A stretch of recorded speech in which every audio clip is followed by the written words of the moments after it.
Professores e técnicos do IFRN estão em greve há 72 dias. Para explicar os detalhes da situação em que se encontra o movimento grevista, vamos conversar agora com os professores Carlos Eugênio e Alcindo Souza. Professor, seja bem-vindo aqui ao nosso Panorama 95. Bom dia. Bom dia, Marcos. Bom dia a todos os seus ouvintes. Agradeço mais uma vez a oportunidade de estarmos aqui no seu programa, pelo alcance que tem, e nos permitiu o contato com a comunidade seridoense, para conversando um pouco mais e trazendo também mais informações sobre o nosso movimento. 72 dias de greve do IFRN aqui no nosso estado. O que é que avançou, o que é que não avançou? Bom, nós temos pontos positivos em termos de avanço de negociação.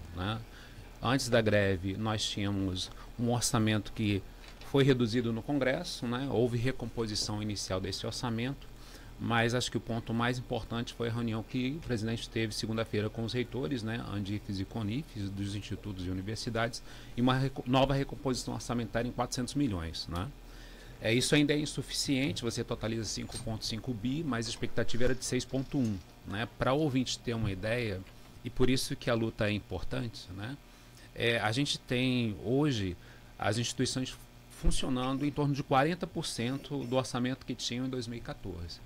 Então você tem uma expansão da rede, é uma conta que não fecha. Você tem expansão da rede e uma verba, principalmente quando a gente fala de custeio, que envolve contas de luz, água, serviço de limpeza, terceirização, que vem se reduzindo. Então você expande a rede, mas o dinheiro que você tem para manter essas instituições não acompanha essa expansão. Então o orçamento vem sendo reduzido, por isso é importante a luta nessa recomposição orçamentária, e isso foi bem emblemático na segunda-feira, quando houve esse anúncio de recomposição de 400 milhões. Ainda está aquém do que as instituições precisam, e há uma preocupação com o orçamento que vai ser enviado ao Congresso na LOA para 2025, com relação a esse orçamento. Então, se não houver, não adianta ter a recomposição orçamentária esse ano, se não há o compromisso de manter essa recomposição orçamentária, porque a rede foi anunciada a expansão da rede, inclusive com a construção de um novo hospital no Ceará, os novos institutos federais, mas se não houver um acompanhamento em termos de orçamento de custeio e capital para as instituições, para manter as instituições funcionando, nós vamos ter esse problema novamente ano que vem, com universidades e institutos com dificuldade de manter os serviços essenciais em funcionamento.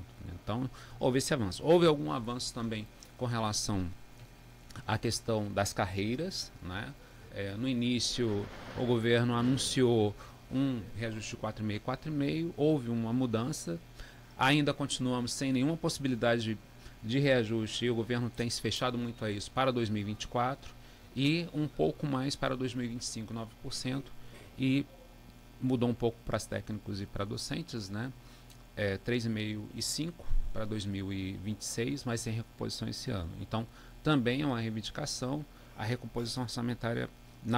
Além da recomposição orçamentária, essa questão do reajuste, houve algumas mudanças na carreira, mas ainda não atende o que tem sido pleiteado. Só para o ouvinte também não achar que o movimento é intransigente ou algo assim, nós também, como sindicato, mudamos a proposta inicial. Houve uma redução da proposta inicial, havia recomposição de todo o período inflacionário desde 2017 a 2024, isso mudou-se, isso se reivindicou o período inflacionário deste ano, e a previsão para os próximos anos. Então, houve também uma negociação, uma nova proposta, e que em 2 mesas, que essa semana seriam decisivas para o movimento, uma mesa ontem, com relação aos servidores técnicos administrativos, em que o governo alterou alguma coisa, mas manteve reajuste zero em 2024, e uma mesa para os servidores docentes que ocorreria na sexta-feira e que foi adiada. E isso também é um problema, porque quando o governo adia a negociação, ele prolonga e empurra a greve um pouco mais para frente. E é importante dizer para as pessoas que estão nos ouvindo que nós queremos voltar ao trabalho. Às vezes os pais, e Carlos Eugênio vai falar um pouquinho disso também, mostram a sua preocupação. Nós entendemos a preocupação, nós convivemos com os alunos, nós estamos com eles o tempo todo. E há essa preocupação, mas a pressão não deve ser sobre os servidores das instituições. A pressão é sobre o governo. Então, nós queremos voltar ao trabalho. Nós queremos que nossos alunos voltem a estudar. Nós queremos continuar trabalhando. Inclusive, o IFRN e a UFRN têm um papel muito importante, não só economicamente, mas também dentro do desenvolvimento social da nossa região. Então nós queremos dar continuidade a esse trabalho, mas para que isso aconteça, nós precisamos que o governo, sim, nos empurre para sair da greve, e não o contrário, né? Então, o adiamento de negociações, a falta de estruturação e muitas vezes, e até mesmo a forma como os servidores são tratados nas reuniões, isso dificulta um pouco mais essa volta ao trabalho. E aí eu vou repetir, nós queremos voltar ao trabalho, nós não queremos continuar nesse movimento, nós queremos realmente, mas para que isso aconteça, de fato, é o governo que tem que dar a resposta adequada aos servidores, né? Professor Carlos Eugênio, o governo ele já apresentou alguma proposta e essa proposta até agora não foi a convincente para poder, por exemplo, suspender o movimento grevista? Bom dia. Bom dia, Marcos Dantas, bom dia, Geraldinho, bom dia, Joelma, bom dia a todos os ouvintes da 95. O governo já apresentou, durante esse tempo, várias propostas, né? Mas as propostas que o governo tem apresentado, Marcos, como a sua pergunta é bem objetiva, a resposta também assim deve ser, elas não atendem, né, e assim, o mínimo do que a categoria, né, está, digamos assim, reivindicando. Alcino já falou que nós, inclusive, retiramos alguns pontos da nossa proposta para que ela fosse colocada na mesa e ela fosse, digamos assim, mais bem pactuada com o governo. Mas a gente sabe que, né, devido a um tal arcabouço fiscal, né, devido a essa vivência, né, que o Brasil tem nos últimos anos, dessa questão do neoliberalismo, então, assim, é uma coisa muito, assim, eu vou usar uma palavra bem cheia de doença, a coisa está muito amarrada, né, e a coisa poderia ter fluído melhor, porque a gente sabe que existe o orçamento, a gente sabe que existe dinheiro, então, assim, a greve realmente, ela está nesse período tão prolongado, de 71 dias hoje, né, exatamente por isso, Marco, porque o mínimo que nós pedimos, né, ele não foi atendido. Claro que todos nós que entramos numa greve, e aí eu vou frisar o que Alcino já frisou, nós não gostaríamos de estar em greve, nós queremos voltar ao trabalho,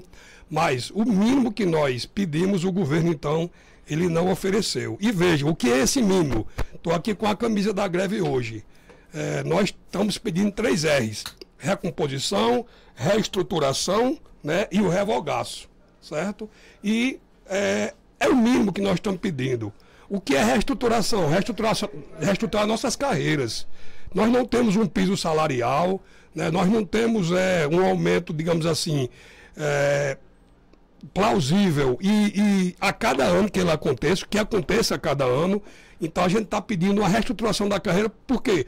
Porque nós somos servidores públicos federais, concursados, em concursos inclusive muito difíceis, né, pelos quais nós passamos, e a gente merece, né, uma reestruturação. Nós estamos há 6 anos sem absolutamente nada, né? Então você veja, subiu o aluguel, subiu gasolina, sobe plano de saúde, sobe isso e aquilo, e o nosso salário está lá. Então, a reestruturação da carreira e a recomposição dos vencimentos traz essa possibilidade de um trabalhador mais qualificado, né, digamos assim, com maior qualidade de vida e assim por diante. E a questão da recomposição, principalmente a recomposição do orçamento, aí assim, se a gente quer nos dirigir agora, nós queremos agora nos dirigir bem assim às famílias, né? É que a gente está pedindo para que os institutos federais voltem a ser aquelas escolas que elas já foram. Eu entrei nesse instituto, Marcos, em 2009, né? E a gente se orgulhava e continua se orgulhando dele.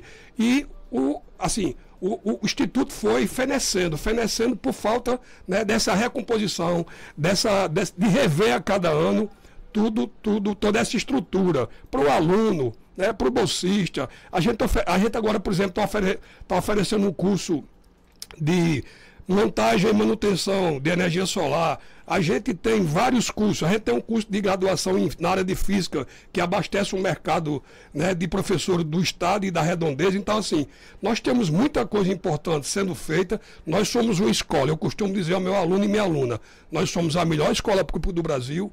Então, Marcos, para responder a sua pergunta mais objetivamente agora, a gente não foi atendido no mínimo que nós pedimos. Então, não há outra arma para nós a não ser aquilo que a gente não gosta de fazer, a greve. Já é a maior greve da história do UFRN em termos de duração ou não ainda, professor? Em 2012 nós tivemos uma greve de 89 dias, né? E aí essa greve se estendeu. Hoje a greve ela não é maior em termos de tempo, né, de período, mas ela é maior em termos de instituições, né? Então, como nós tivemos expansão ainda após 2012, então nós temos mais instituições paralisadas, né? Então ela se torna uma greve maior, mais intensa, né? E aí eu quero também aproveitar esse momento para também falar com os pais, né? Nós tivemos alguns períodos em que tivemos grandes períodos de tempo sem aulas, né? Foi, por exemplo, na greve de 2012 e até na pandemia também nós tivemos. E aí os calendários foram reestruturados, né? Não houveram novos calendários.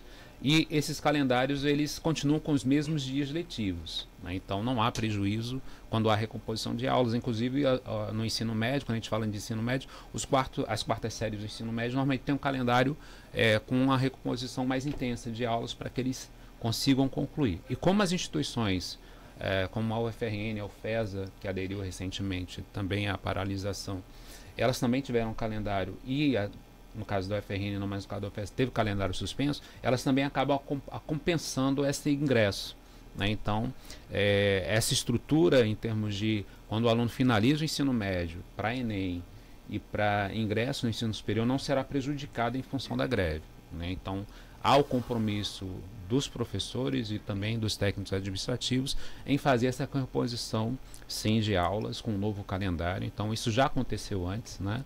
Em 2012, nós tivemos esse trabalho com os quartos anos, com as quartas séries do ensino médio, e o calendário normalmente se equilibra em torno de 3 anos, voltando com o ano civil, né? E na pandemia nós tivemos algo parecido também, né, em que a gente teve que fazer um novo calendário, e esse calendário também pensou nessas situações, né? Então, a comunidade deve se tranquilizar quanto à reposição de aulas, tá certo? E fica clara a pergunta, quando é que a greve termina? Não sei. Por que eu não sei? Porque não é o Alcindo ou o Carlos Eugênio que podem afirmar isso. O que é que vai definir o final da greve? São as assembleias, são as contrapropostas, é a negociação, né? Então, houveram alguns passos interessantes, mas como o Carlos Eugênio falou, ainda aquém do que nós esperamos. Num governo que se comprometeu com a questão da educação como prioritária, é muito difícil a gente estar no movimento e ver, por exemplo, o ministro Haddad ontem dizendo que vai limitar o crescimento da verba, quando nós falamos de investimento na educação no país, em 2,5%. Né? Então você sai de um teto que vem achatando os orçamentos das instituições e vai para o arcabouço fiscal em que você novamente vai ter o achatamento. Então é uma conta que não vai fechar. Você expande a rede, precisa de mais recursos para custeio, mas você limita esse crescimento. Então, é um problema que vai se agravar e nós, como servidores da educação, nós precisamos ter clareza que isso faz parte da nossa luta, né? Então, nós estamos aqui para pensar, e aí vem a valorização das próximas instituições federais de ensino e, claro, essa questão que envolve a recomposição orçamentária e também as condições de trabalho que envolvem a nossa lida diária, né? Queremos manter a qualidade, queremos continuar com os projetos de ensino, pesquisa e extensão, né? A gente quer ir lá no ITANS, né, Marco? Pois é. Então, nós precisamos desses recursos e você vendo dentro de um governo que foi eleito como progressista, como tendo a educação com prioridade, porque nós vivemos também um período de achatamento grande desde 2014, acentuados a partir de 2017. Então, hoje a gente tem praticamente 40% do recurso que tinha em 2014. É muita diferença para uma rede que se expandiu, que aumentou o número de alunos. Quanto à reposição de aulas, né, evidentemente que não, tirando o merecimento do movimento grevista, mas eu imagino que os alunos estejam perguntando muito isso, né? A reposição será feita dentro desse mesmo ano letivo ou há uma perspectiva de o ano letivo, tanto do IF quanto da UFRN, das universidades, ultrapassar 2025? Caro Geraldo, a gente não pode garantir de forma nenhuma que essa recomposição das aulas seja feita dentro do ano letivo, por um motivo muito simples. Nosso instituto, eu acho que é uma das únicas escolas, né, que tem cumprido rigorosamente aquilo que o MEC, né, aquilo que as leis das diretrizes da educação exigem, que é 200 dias letivos. Então a gente quer garantir isso para o nosso aluno. para que a formação dele continue completa, né, continue satisfatória. Então, assim, geralmente a gente ultrapassa, né, vai ultrapassar o ano civil, mas há todo um rearranjo, há toda uma preocupação, né, nossos diretores gerais, acadêmicos, nós mesmos em reuniões pedagógicas, a nossa preocupação é essa. A gente tem, nas nossas reuniões pedagógicas, que acontece a cada quarta-feira, eu tenho visto com muita alegria, né, de quase todos os meus colegas e minhas colegas, que a nossa preocupação, nosso foco é o nosso aluno. Né? E aí, consequentemente, né, no desdobramento, né, a família, a comunidade e a sociedade. Então, assim, garantir que isso vai se acontecer dentro do ano civil é meio complicado, mas que a gente garante que essa recomposição ela vai acontecer. E aproveitando, Geraldo e Marcos, nos dirigimos agora aos pais, às mães irresponsáveis, né? A gente vai sempre prezar pela qualidade, pela qualidade. E aí, quando a gente vai para um movimento desse, a sociedade precisa entender. Muitas vezes nós somos muito mal entendidos. Eu me lembro, e não é de agora, mas eu me lembro que quando eu era professor do Estado do Rio Grande do Norte, em muitas greves, né, a gente ouvia muito, né, até palavrões, né, que se dirigiam até nós. Mas quando a gente faz um movimento desse, e aí por isso que agora, nessa greve, eu acho que é uma das greves mais importantes, porque, de novo, revogaço, recomposição, reestruturação, a gente está pensando numa escola melhor para esses alunos, né? Para que eles sejam cada vez mais bem formados. Né? Marcos estava dizendo que agora aqui, tem uma jovem aqui que está fazendo direito, foi aluna do nosso instituto. Né? Então a gente quer sempre, né, torcer e ver, né, isso acontecendo. Então, assim, garantimos a recomposição dos 200 dias letivos. Agora, dificilmente, né, Alcindo, ela pode ser feita dentro do ano civil, certo? Certo, Marcos? Agora, sim, que os pais e aí, Marcos, se eu puder, se eu tiver tempo, eu gostaria, inclusive, me lembrei de uma história agora, e eu queria fazer um convite à sociedade. Por exemplo, a gente faz uma greve da educação, como assim, a gente estava aqui conversando em off, a gente faz uma greve da educação, e a greve da educação, muitas vezes, né, ela não tem um efeito imediato, porque a educação não tem um efeito imediato na sociedade. O efeito da educação na sociedade ela é paulatino, ele é ao longo da vida inteira, praticamente, de um aluno, de uma aluna, de nós todos, né, educadores e tais. Eu me lembro de uma história que um professor meu contou, que ele foi fazer pós-doutorado na França, e ele morava ali na região metropolitana de Paris, e ele pegou o metrô, ônibus, e começou a perceber, Marcos, que muitas mulheres entravam no metrô, muitas mulheres entravam nos ônibus. E quando ele chegou em Paris, ele foi até o centro de Paris e viu um comício onde tinha 1 milhão de mulheres. Moral da história. Lá em Paris, lá na França, um deputado tinha elaborado um projeto em que dizia que mulheres em dias de menstruação não deviam trabalhar. E as mulheres parisienses, francesas, foram para a rua não para agradecer a esse deputado, mas para fazer um ato contra esse deputado que terminou pedindo para sair do parlamento. Então, assim, o que é que eu quero dizer com essa história? Que a nossa sociedade ela começa a compreender que um movimento desse ele traz muitas implicações, traz muitas chateações, a gente não gosta. Mas um movimento desse é para que a escola seja cada vez mais de qualidade e que ao fim e ao cabo, essa escola ela vai prestar um serviço cada vez melhor aos seus filhos, né? À sociedade como um todo, à região. O IF de Caicó hoje, ele atinge mais de 20 cidades da redondeza do Rio Grande do Norte e da Paraíba. Então, essa é a nossa, digamos assim, talvez esse seja o nosso anseio, de que a sociedade procure entender, inclusive procure entrar nesse movimento conosco. Porque, ao fim e ao cabo, ele é um movimento, claro, de reestruturação salarial. Ninguém nega isso. Todos nós devemos lutar por melhores salários, mas também da recomposição da estrutura das carreiras, mas também, né, do orçamento para que essa escola não perca a qualidade que ela tanto tem. Eu ouvi aqui a fala do professor Alcindo, né, quando ele falava da situação, né, fazendo uma relação do movimento com o governo, né, que o governo se declarou no período de campanha um governo de educação e queria investir, que agora está com outro discurso. De alguma maneira, evidentemente, o movimento paredista, o movimento grevista também é um movimento político, de certa forma é um movimento político. Vocês entendem, não sei se só vocês dois, mas a categoria no geral, entendem como uma decepção do governo nessa questão de ter prometido uma coisa e não ter cumprido, e ele continua sem cumprir? E vocês, de alguma maneira, ou vocês ou a categoria toda, tem se decepcionado com o governo federal? Bom, primeiro, com certeza toda a greve é política. Isso não há como evitar. Todo movimento grevista é político, porque a política faz parte do processo que nós temos em termos de edificação. Afinal de contas, o que nós fazemos passa por um Congresso também, não é medida só de executivo. Mas nós também entendemos que esse governo não é um governo de esquerda. É um governo que se diz progressista, mas é um governo que vem da coalizão de centro, né?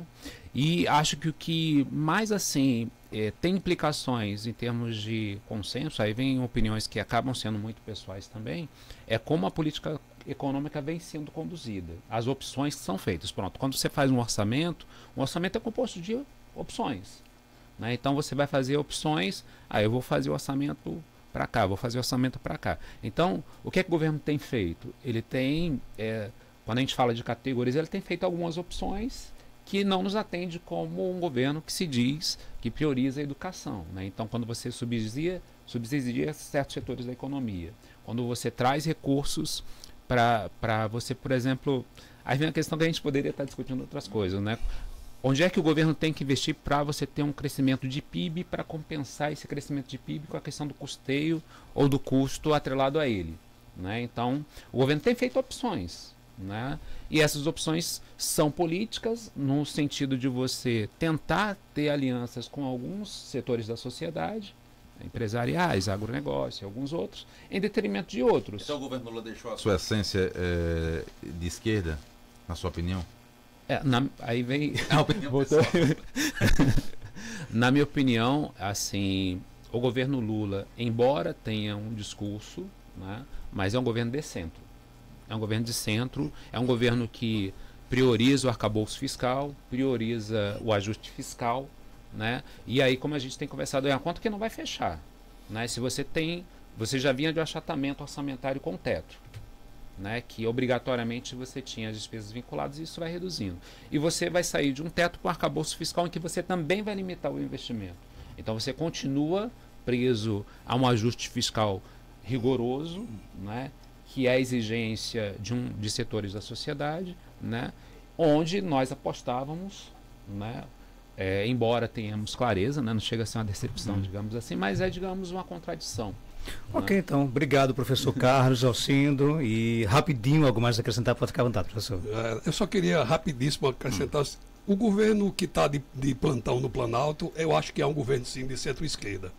Um governo que está sob a égide do neoliberalismo, mas precisa vencer isso, né? Para se tornar, né, vamos chamar assim, aquele sangue puro que nós acreditamos quando demos um voto de confiança a ele, certo? Então é isso. Então, Marcos, muito obrigado pela oportunidade.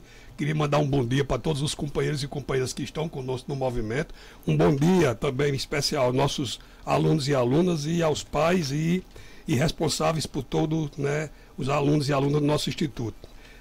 Já a gente está voltando com qualidade e esperando que a gente possa fazer um trabalho ainda melhor, né, na região do Seridó. Se Deus quiser. Professor Alcindo, algo mais a acrescentar? Ser bem rápido. Primeiro, bem rapidinho. Dia dos Namorados, quero mandar um grande beijo para minha esposa e sempre namorada. Hoje um grande beijo. E também é professora também, né? Isso, então não poderia. E aí, embora Geraldinho tenha aqui, mas está tudo tranquilo. E sim, eu precisava só dar um recado sobre o Proitec. Né? O Instituto também tem os serviços essenciais e o Proitec está com inscrições abertas até o dia 27 de junho. Os alunos podem ter, né, os interessados podem ter informações no site do IFRN e também da FUNCERN. Então agradeço muito e você vê que as coisas estão tão relacionadas que a gente teria vários outros assuntos para discutir com relação a isso, né? E muito obrigado mais uma vez. Geralmente puxa um assunto que rende uns 2 programas, né? Rende. São 8h22, confirmando 8h22, já na sequência aqui é o nosso Panorama 95, nesta manhã de